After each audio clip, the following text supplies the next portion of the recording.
다시 한번 박수 한번 해주세요. 감사합니다. 우리 옆에 분하고 인사 좀 하시죠. 참 추우신가요?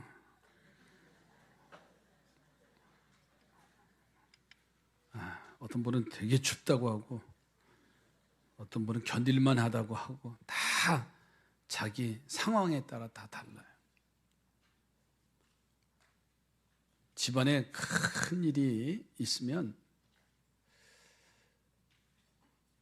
아빠가 남편이 눈물을 흘릴 때가 있고 아내가 눈물을 흘릴 때가 있어요. 그때가 어느 때면 철없는 아들이 군대 갈 때입니다. 맨날 원수같이 싸우다가 훈련소에 입소를 시키고 나면 아주 그 묵뚝뚝했던 아빠가 아들의 손을 꽉 잡아주면서 눈물을 흘려요. 아마 흘리지 않는 아빠는 아빠가 아닐 것 같아요. 그만큼 애틋하잖아요. 왜 그럴까요? 그 훈련의 생활, 공동체의 생활을 내 아들이 잘 견딜 수 있는가 하는 아버지의 그 마음이 아주 애틋하게 담겨져 있어요. 또 하나는 결혼식 날 보면 압니다. 친정엄마의 눈물. 제가 결혼 주례하면은 제일 유심히 볼 때가 언제냐면 바로 그 장면이에요. 다른 건 다 제쳐놓고 아주 신랑이 싱글벙글, 신부가 싱글벙글 아주 기세등등하고 신랑 신부 입장하면 아주 그냥 팍 하면서 온 세상이 자기 것처럼 아주 축복의 날이고 최고의 날이지요. 주례가 끝나고 주례사가 끝나고 그리고 양가 부모님한테 신랑 신부를 인사를 시키잖아요. 먼저 신부 측에 인사를 시켜요. 신랑 신부가 신부 측 부모님 앞에 가서 정말 생애 최고의 아름다운 모습이지요. 그래서 인사를 올리라고 하면 신부 엄마와 신부의 눈이 마주치는 그 순간 누구도 참을 수 없어요. 눈물이 핑 돌고 그리고 눈물이 떨어져요. 방금 전까지만 해도 신부가 그렇게 싱글벙글 하더니 그 엄마 앞에서, 친정 엄마 앞에서 인사를 하는 순간 눈물이, 그러면 화장이 난리 났지요. 요즘은 좀 비싸서 괜찮은데 예전에는 왜 이렇게 검은 게 흘러내리고 붙였던 게 떨어지기도 하고 그 들놀이가 막 아주 신경 쓰기도 하고, 어떻게 보면 그 속에 엄마와 딸과의 관계에 마음이 다 담겨져 있어요. 내 사랑하는 딸이 시집을 가서 잘 행복한 가정을 만들어 가겠지, 아이를 낳고 정말 건강한 가정으로 세워가겠지 하는 그 서로의 그 눈 속에서, 눈물 속에서 하나하나 보여줘요. 그만큼 큰 일을 놔두고는 부모의 마음이 그 속에 다 들어있어요. 오늘 본문의 내용도 바로 다윗이 우리가 착각하기 쉬운 내용인데 죽을 날이 임박해서 그냥 유언의 말을 하는 것처럼 우리가 들려지면은 아무런 힘이 없어요. 왜 그런 줄 아세요? 요즘은 부모가 유언해도 안 들어요. 자기 생각이 얼마나 강한지. 그런데 다윗이 이제 왕의 자리에서 물러나야 되고 생을 다 내려놓아야 되는 아주 중요한 시기에 아들 솔로몬에게 두 가지의 내용을 부탁을 하기 때문에, 큰 과업이기 때문에 그것은 이스라엘의 세 번째 왕으로 세워져서 이 나라가 태평성대를 이루고 온 백성들이 행복하게 살기를 바라는 마음이 바로 다윗왕에게 있었습니다. 또 한 마음은 뭐냐면 그가 그의 왕의 자리에 있을 때 하나님의 성전을 지으려고 애를 씁니다. 모든 재물을 다 준비해 놓았어도 하나님이 다윗을 통해서는 전쟁의 피를 많이 흘렸기 때문에 하나님의 성전 짓는 것을 허락을 하지 않으셨어요. 그런데 그 거룩한 하나님의 성전을 지어가는 일에 아들 솔로몬이 그 일을 감당하였기에 부탁을 하는 겁니다. 바로 오늘 말씀의 제목을 제가 이렇게 정했습니다. 하나님의 바람이 뭔가. 군대 가는 아들에게 아버지의 바람이 있는 것처럼, 시집을 가는 딸에게 엄마의, 친정엄마의 바람이 있는 것처럼,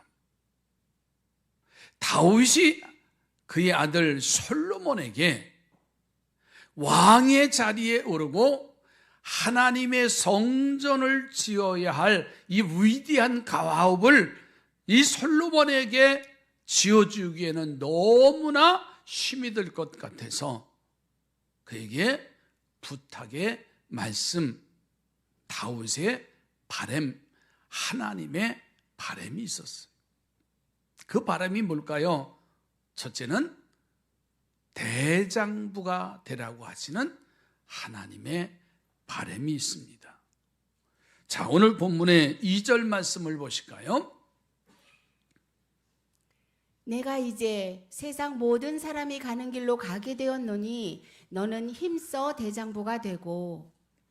한 나라의 왕이 된다는 것은 내가 하고 싶다고 해서 왕의 자리에 오르는 거 아닙니다.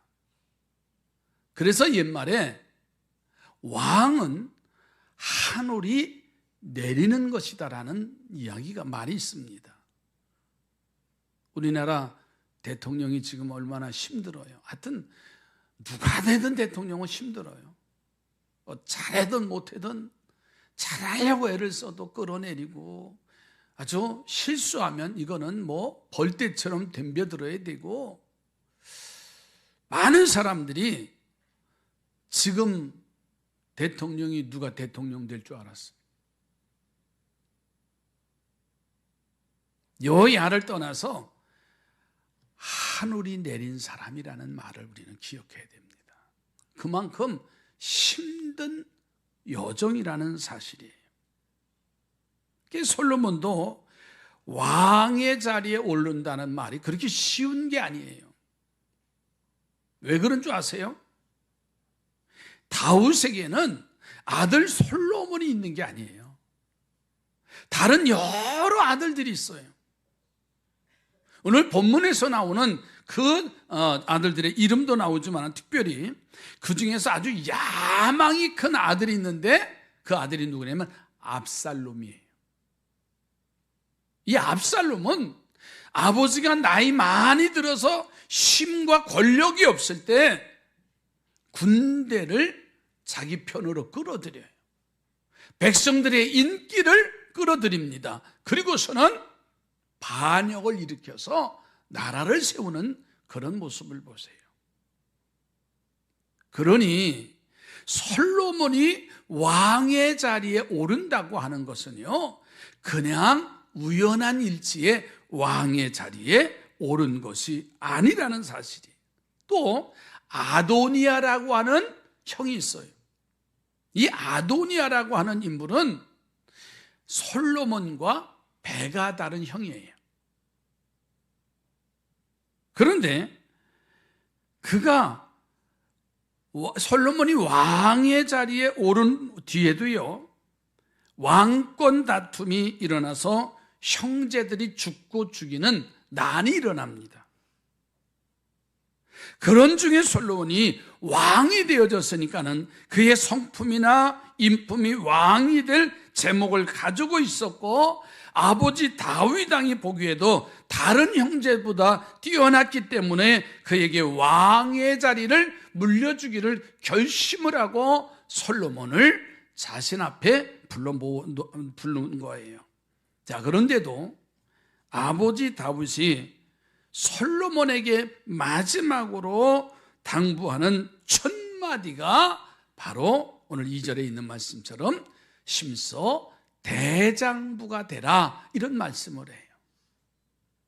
이 마지막 얘기니까는 그렇게 할 수 있지 아니에요. 모든 상황과 정황을 볼 때 누구든지 왕의 자리에 오르는 일이 그렇게 쉬운 일이 아니구나.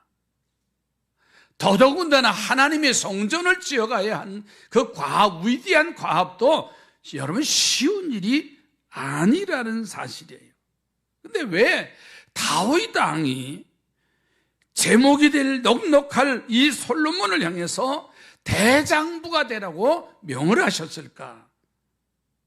아마 솔로몬의 외모나 체격이나 명예나 권세를 가진 자로 살라는 당부가 아니에요.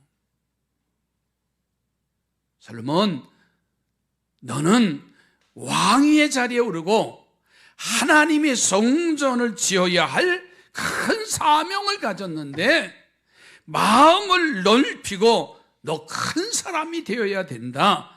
너 하나님이 주시는 그 지혜를 가지고 이 백성을 다스려야 된다라고 하는 말씀이 그 속에 담겨져 있어요. 여러분, 세상 사람들 중에서 큰 권세를 가진 사람들이 얼마나 많아요. 그런데 그 권세, 권력을 잘못 써서 패가 망신한 사람도 너무 많아요. 한 예로 사울 왕을 대표적으로 말할 수 있어요. 이스라엘 백성들이 왕을 달라고 요청을 해요. 하나님 앞에. 그래서 사울, 아주 순진한 시골 청년 이 사울을 기름 부어서 이스라엘의 왕의 자리로 하나님이 높여주시잖아요. 할렐루야. 얼마나 큰 은혜예요. 수줍어서 얼굴도 들지 못하던 청년이에요. 그런데 아주 준수하고 용모가 단정하고, 그래서 사울을 왕으로 세워줘요. 그러면 그 은혜 감사해서 그 권세를 가지고 잘 다스려야 되는데, 나라에 어려움을 당하니까는요, 다시 말해서 블레셋이 쳐들어오니까는 위기가 와요. 그때 어린 다윗이 아버지의 심부름을 갖다가 골리앗과의 싸움에서 골리앗의 목을 치는 사건이 나와요. 그러면 야, 대단한 젊은이다, 앞으로 미래가 촉망된다 라고 칭찬하고 격려해 줬으면 얼마나 좋겠어요. 그런데 다윗의 마음에 자신도 모르게 미움과 시기라는 게 싹이 트기 시작해요. 아, 이놈을 그냥 놔두면 안 되겠구나. 자기 자신의 자리가 위태로워지기 시작합니다. 그래서 사울을 제거하려고 군대를 보내는 장면을 볼 수가 있어요. 왕의 권력을 주었으면 그 은혜에 감사해서 잘 감당하면 되는데 그 권세를 잘못 활용을 했어요. 하나님은요, 사울 왕을 버리시기로 결정을 합니다. 하나님이 마음 먹으니까는 그 순간부터 사울은요, 참 불행한 사람이 돼요. 우리 옆에 보고 행복한 사람 되시기 바라요. 하나님이 외면하시면은요, 참 비참해요. 어떤 분은 졸다가 뭔 일이에요? 이렇게 쳐다보시는데, 예. 재밌는 얘기에 눈이 띄어지고, 이렇게 아주 무거운 짐과 같은 내 십자가 멍에와 같은 얘기하면 눈이 스스로 감겨져요. 일부 예배 때도 딱 한 사람이 그랬더라고요. 이 무거운 짐을 어떻게 질까 하면서 눈을 스스로 감으시는 분이 있어요. 바로 다윗이 솔로몬에게 너 넓은 마음을 가져라. 그리고 하나님이 주시는 지혜로움으로 이 사명을 잘 감당하라는 거예요. 할렐루야. 여러분, 다윗은요, 너는 대제국 이스라엘의 왕이 될 사람이니 나도 못한 일, 너 하나님의 성전을 지어야 돼. 너 이스라엘 백성들을 평안한 백성들로 이끌어가야 돼야 하면서 너는 대장부가 되라고 명령하세요. 우리 옆에 보고 축복하십시다. 대장부가 됩시다. 칼 가지고 휘두르는 말 아니에요. 넓은 마음, 나 좀 봐. 내 마음이 얼마나 넓어. 이래야지. 아주 쫄짱부처럼 뭐 하나 이번에 김장하는데 뭐 자기는 뭐지 이게? 이게 속 뜯어가지고 이렇게 버무려서 주는 거 있잖아요. 겉절임. 그거 자기는 조금 줬다고 또 삐지고 막. 이런 사람은 쫄짱보예요. 안 받으면 안 받는다는데 너 받았니? 안 받았어. 아니 실수하고 건네주지 못할 때도 있어. 그러면 다른 사람이 또 먹었겠지. 그러면 얼마나 넓어요. 그거 가지고 1년 동안 내가 6교회 합주하나 봐라. 요런 사람. 이게 이제 쫄부 마음이에요. 쫄부 마음. 옆에 보내고 툭 치면서 우리 넓게 삽시다. 절대로 속 좁아서는 될 거 하나도 없어요. 큰 인물이 될 수도 없어요. 왜 더워요? 쫄짱부 아니고 더워. 자, 두 번째로 하나님이 원하시는 바람이 뭐냐면 하나님의 명령을 지키는 자가 되라는 부탁이에요. 자, 다윗이 일평생 하나님의 말씀대로 살았음에도 불구하고 실수해요. 다윗이 온전한 사람 아니잖아요.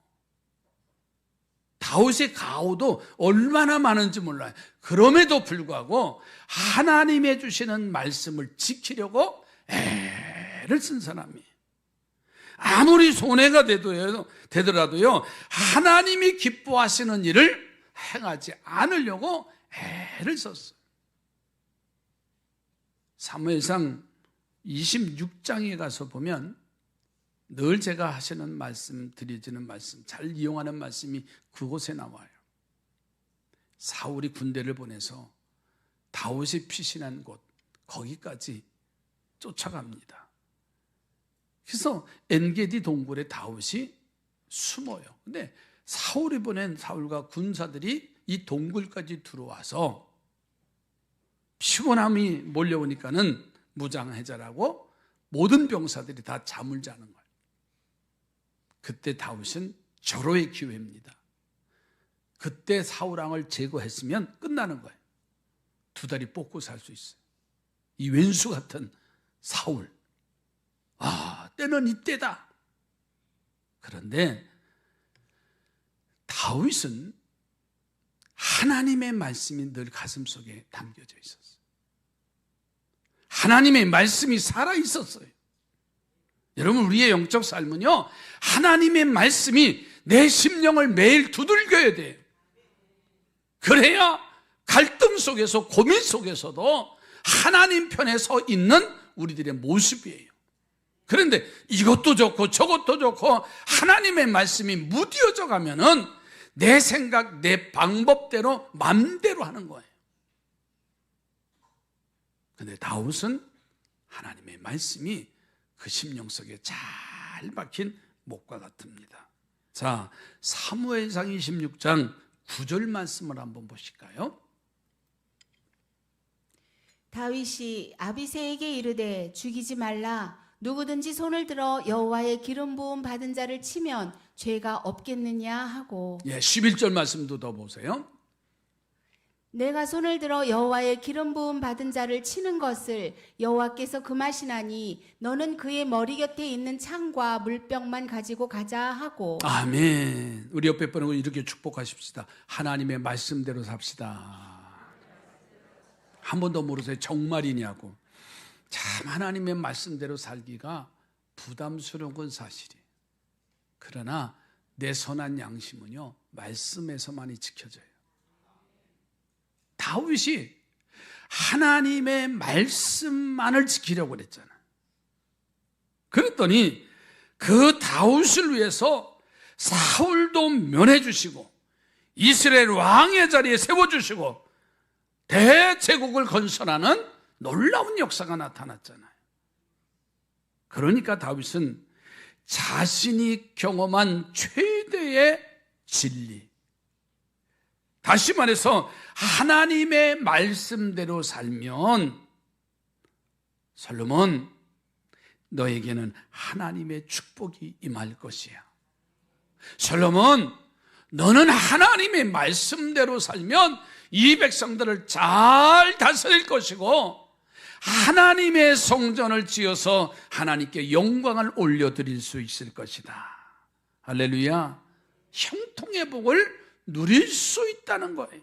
그렇습니다. 우리도 하나님의 말씀대로 순종하고 말씀대로 살면 무엇을 하든지 어디로 가든지 형통하게 될 줄로 믿습니다.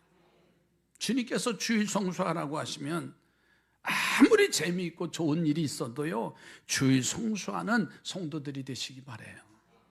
어제 신방을 갔는데 어느 집사님, 젊은 집사님이 목사님 왜요? 그랬더니 가기 전에 조심을 시켜요. 왜? 그랬더니 목사님 주말이라 찬송을 좀 작게 해주세요. 목사님 성대가 원체 뛰어나서 이 조용한 주말에 사람들을 깨운다는 거예요. 지난번에 이사신방 갔더니 단톡방에 벌써 올라왔더래요. 그래서 할까 말까 고민하다가 해야지요.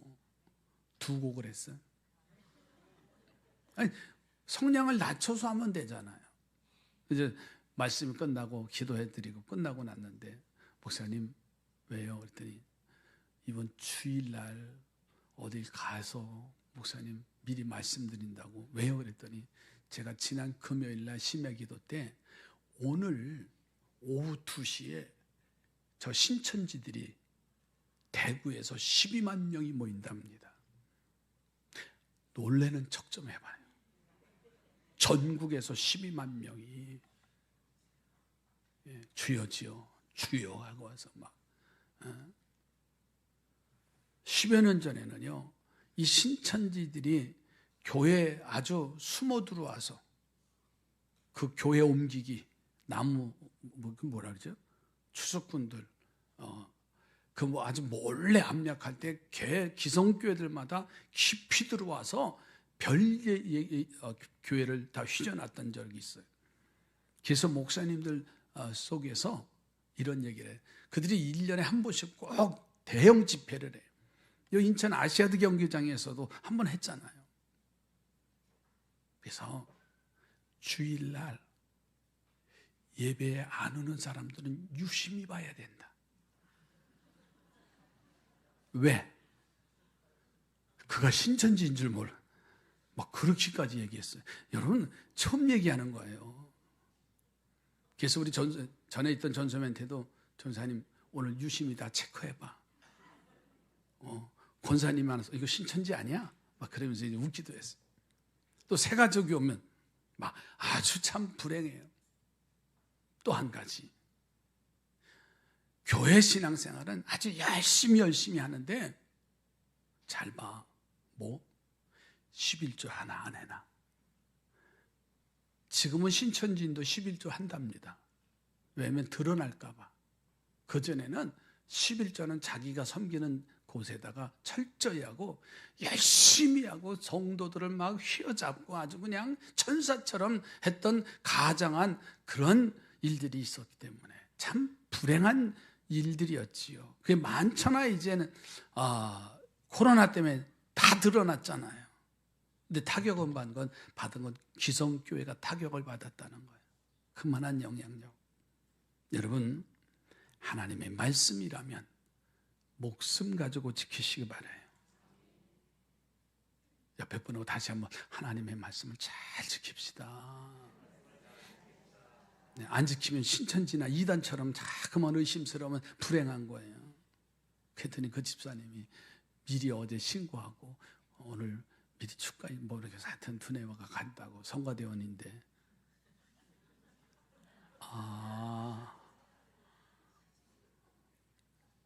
누구라고 걱정하지 마세요. 다 성가대는 알아요.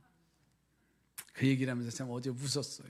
여러분, 하나님이 헌신하라고 하시면 한 끼 남은 그 식량을 눈물을 흘리면서 대접할 수 있는 사라바 가부와 같은 헌신이 필요한 거예요.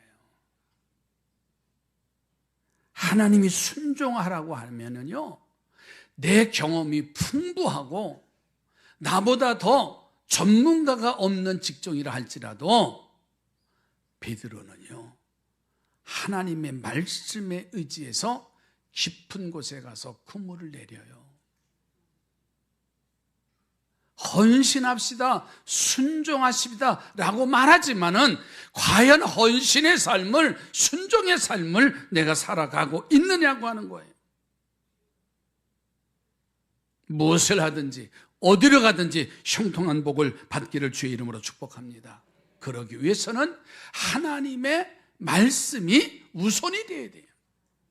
자, 마지막 세 번째로는 하나님의 바람이 뭐냐면 사람을 바로 보라고 하는 거예요. 사람을 잘 보라는 말씀이에요.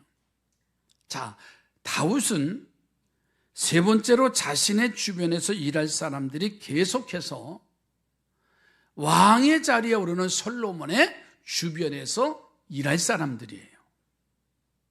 그런데 그들을 잘 보고서는 좋은 사람을 택해서 활용을 하라. 그러면 나라가 이제 흥하게 되고 성전 건축을 잘 이루어서, 반대로 그렇지 못한 사람들은 지혜롭게 빠른 시일 안에 처리하라고 당부를 하는 거예요. 그러니까 사람을 잘 선택하라고 하는 다윗의 당부입니다. 초등학교에 들어가는 부모의 입장은요, 아이들이, 내 자식이 친구잔 만나기를 늘 기대해요. 선생님 잘 만나기를 누구든지 원합니다. 왜? 나의 선생이나 나의 친구를 잘못 만나면, 잘못 선택하면 눈물을 흘릴 수밖에 없어요. 그래서 오늘 5절 말씀을 한번 보실까요? 다윗이 왕의 자리에 오를 솔로몬에게 당부하는 말씀이에요. 수리아의 아들 요압이 내게 행한 일, 곧 이스라엘 군대의 두 사령관 넬의 아들 아브넬과 예델의 아들 아마사에게 행한 일을 내가 알거니와 그가 그들을 죽여 태평시대에 전쟁의 피를 흘리고 전쟁의 피를 자기의 허리에 띤 띠와 발에 신은 신에 묻혔으니. 이 말씀이 뭐냐면 시기하는 사람을 잘 분별하라는 거예요. 여기 수루야는 다윗의 누이입니다. 그리고 요압은 그녀의 맏아들이에요. 요압 장군. 그러니까 솔로몬과는 사촌간입니다. 고종 사촌간이죠. 우리로 촌수를 얘기하면 친척관계, 형제들이에요. 근데 이 요압은 다윗의 시대의 군대 장관입니다. 이 요압의 모습을 보면요, 그 용맹이 대단했습니다. 많은 공로를 세운 사람이에요. 그런데 그는 사무엘상 3장에 가서 보니까는 시기심이 많더라고요. 남이 자기보다 앞서는 것을 싫어하는 사람이에요. 그래서 그런 사람이 나타나면 권모술수를 써서 그를 죽여 그의 주변에는 분쟁이 끊어지지 않기 때문에, 그래서 다윗은 아들 솔로몬에게 너 사람을 잘 써야 되는데 시기하는 사람을 잘 분별해야 된다 그랬어요. 그 분쟁으로 인해서요, 이 용맹스럽던 요압 장군은요, 아브넬과 아마샤라는 군대 장관을 제거해요. 참 비극이에요. 두 번째로 7절 한번 보실까요? 마땅히 길르앗 바르실레의 아들들에게 은총을 베풀어 그들이 내 상에서 먹는 자 중에 참여하게 하라. 내가 내 형 압살롬의 낯을 피하여 도망할 때에 그들이 내게 나왔느니라. 아멘. 다윗은 지금 아들 솔로몬이 왕의 자리에 오르면서 너무나 걱정이 할 게 많은 거예요. 권면하고 충고해 줄 일이 많은데, 그런 가운데 좋은 사람을 잘 중용해서 도움을 받으라는 거예요. 자, 7절 말씀 속에 바르실레라는 인물이 나오지요. 이 바르실레는요, 길르앗 사람인데 거부입니다. 부자입니다. 그는 다윗의 일생 속에서 많은 도움을 준 사람이에요. 이제 권력을 잃어버리고 힘을 잃어버리고 마하나임이라는 곳에 피신해 갔을 때 바르실레는, 다른 사람은 다 변신하고 아들 압살롬 편에 서 있다 할지라도 바르실레만은 그 마음이 변화되지 않았어요. 그 어려운 다윗을 찾아가서 돕는 자가 되어졌어요. 그리고 압살롬의 반란으로 도망갈 때 나라의 장수들이 바로 압살롬에게 아양 떨 때 변함없이 다윗을 섬겼던 그 헌신의 삶을 바로 이야기합니다.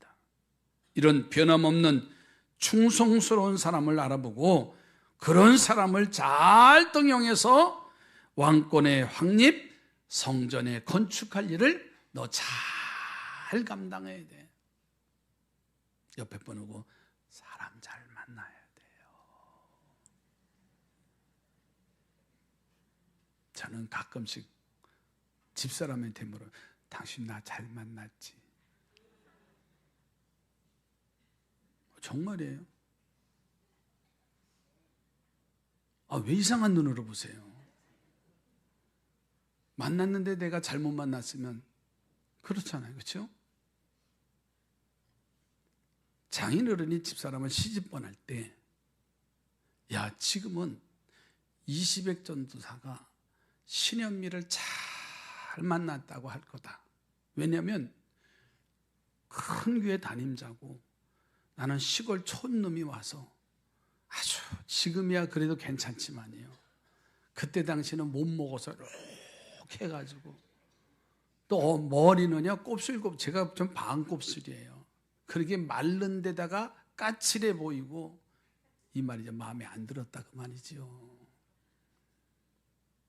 그래서 시집을 보내면서 집사람을 앉혀놓고 이렇게 말씀하셨대요. 현미야, 너 지금은 이시백이가, 이 전사가 장가를 잘 들었다고 말들 말하지만 맞아요. 그런데 이제부터는 네가 시집을 잘 갔다고 들어야 된다. 다시 얘기할게요. 한번 좀 크게 해주세요.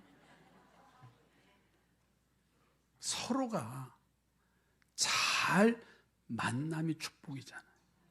그러니까 다윗이 이 솔로몬에게 부탁한 것, 저는 이렇게 생각해요.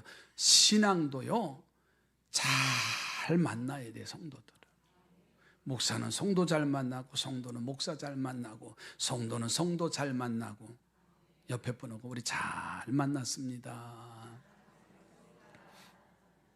그렇잖아요. 그러니까 신앙생활하는 게 행복하고 감사하고 잖아요. 세 번째는요, 기회주의자들을 조심을 하라고 8절 9절에 부탁을 합니다. 8절 9절 볼까요? 바울임 베냐민 사람 게라의 아들 시므이가 너와 함께 있나니 그는 내가 마하나임으로 갈 때에 악독한 말로 나를 저주하였느니라. 그러나 그가 요단에 내려와서 나를 영접함으로 내가 여호와를 두고 맹세하여 이르기를 내가 칼로 너를 죽이지 아니하리라 하였노라. 예. 그러나 그를 무죄한 자로 여기지 말지어다. 너는 지혜 있는 사람이므로 그에게 행할 일을 알지니 그의 백발이 피 가운데 스올에 내려가게 하라. 예. 이 말이 뭐냐면 너 기회주의자라고 하는 사람들을 조심해야 된다. 왜냐하면 이 시므이라고 하는 사람은요, 베냐민 지파, 그러니까 사울의 가문에서 태어난 사람이에요. 그러니까 다윗이 왕의 자리에 올랐을 때 얼마나 배가 아팠겠어요. 더더군다나 다윗의 왕권이 점점 더 든든히 섰을 때는 숨을 죽이고 살았던 사람이에요. 근데 다윗의 왕권이 심이었고 아들 압살롬이 권력을 심히 얻으니까는요, 피신하는 도망하는 다윗의 뒤통수를 대고 소리친 사람이 이 시므이라는 인간이에요. 꼴 좋다 그러면서요, 별의별 모욕을 다 줬을 거예요. 그런데 다윗을 하나님 다시 회복시켜 주셨어요. 왕권을 다시 회복시켜서 예루살렘의 성에 들어오는데 이 시므이의 모습을 보니까는요, 180도 바뀌어졌어요. 얼마나 간사한지. 여러분, 그러기 때문에 사람을 선택한다는 게 그렇게 중요하다는 거예요. 여러분, 사람이 중요합니다. 한 사람 때문에 가정이 행복할 수도 있고요, 한 사람 때문에 가정이 불행해질 수도 있어요. 이왕이면 행복한 성도가 되시기 바라요. 예전에 어른들이 집안에 누가 잘 들어와야 된다고요? 답하기 싫으세요? 누가 잘 들어와야 된다고요? 며느리가 잘 들어와야 된다. 새 식구가 잘 들어와야 된다 그랬어. 그만큼 중요하다는 말이에요. 그 한 사람 때문에 내 가정이 행복하기도 하고 내 가정이 불행하기도 해요. 교회도 마찬가지입니다. 그 한 사람 때문에 교회가 행복하고 건강한 교회가 될 수 있고 그 한 사람 때문에 교회가 불행한 교회가 될 수도 있다는 사실이에요. 여러분, 한 사람이 그렇게 중요하다는 거예요. 한 얘기를 하고 예를 드리고 마치겠습니다. 우리나라가 2002년도 히딩크 그러면 그 사람 때문에 축구가 얼마나 대단해졌어요. 그 한 사람 때문에. 미국의 남북 전쟁이 일어날 당시 유명한 장군이었던 하버드 장군이 있습니다. 이 하버드 장군이 서해안 지역을 방문하는데 그 친구들이 열렬히 환영을 하고 깜짝 파티를 준비합니다. 그래서 당시 그 주변의 주지사나 상원의원들 초청해서 더 유명한 연예계 사람들까지 배우들도 초대해서 큰 잔치를 벌이기로 한 거예요. 그리고는 그 날과 그 장소를 이 하버드 장군에게 보냈습니다. 언제 날을 정했으니 당신 그날 우리가 성대하게 잔치를 준비하고 큰 행사를 했으니 이 날을 이제 초대한다고. 그랬더니 하버드가 그 서신을 초대장을 보고서는 거절을 합니다. 자신을 위해서 그 큰 행사를 이제 일정을 잡았는데 나는 그날 아주 중요한 약속이 있어서 그날을 다른 날로 그 다음 날로 날짜를 변경해 줬으면 좋겠네. 이렇게 회신을 한 거예요. 답신을 한 거지요. 그 내용이 뭐냐면 그날이 수요일 저녁이었어요. 그는 하나님께 두 가지의 약속을 했답니다. 나는 주일을 반드시 성수할 것이고 수요일 저녁 예배를 반드시 나는 지켜야 오히려 하나님의 주시는 지혜와 하나님의 능력과 평강을 주셔서 나는 내 사역을 잘 감당할 수 있기 때문에 그날만은 안 됩니다라고 답신을 보낸 거예요.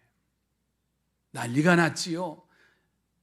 초대장을 다 해서 만들어 놓고 보냈는데 연예계 사람들까지 다 불렀는데 그 답신을 보고서 준비하는 친구들이 그 다음 목요일 날로 날짜를 변경했다는 거예요. 제가 왜 이런 말씀을 드리냐면 이 하버드 장군이요, 대학을 설립하는데 그 대학이 세계적인 유명한 대학 하버드 대학이 자기의 신념과 자기의 신앙을 가지고 그 학교를 경영하니 세계적인 대학으로 만들 수밖에 없는 훌륭한 인재를 키우는 그러한 사회에 지대한 공헌을 한 그 사람의 모습이에요. 여러분, 하나님을 이렇게 진실된 마음으로 섬기며 자신의 떳떳함을 드러냈던 좋은 사람 하버드 장군이 역사책에 기록되듯이 하나님은 좋은 사람들을 들어서 당신의 과업을 이어가게 하실 줄로 믿습니다. 오늘 이 아침 다윗이 아들 솔로몬에게 큰 일을 놔두고 세 가지의 당부를 했잖아요. 너는 대장부가 되거라. 그리고 하나님 말씀의 명령을 지키는 하나님의 사람이 되라고. 그리고 사람을 바라보고 그리고 그 일을 감당하라고 했어요. 저는 우리 교회가 정말 하나님의 기대에 하나님의 바람에 부응하는 우리 모두가 되기를 주님의 이름으로 축복합니다. 기도합니다. 하나님 감사합니다. 우리 모두가 대장부가 되고 말씀대로 행하며 살게 하시고 요압이나 시므이 같은 사람이 아니라 언제나 변함없이 충성하고 순종하는 바르실레와 같은 사람이 되게 하시고 좋은 사람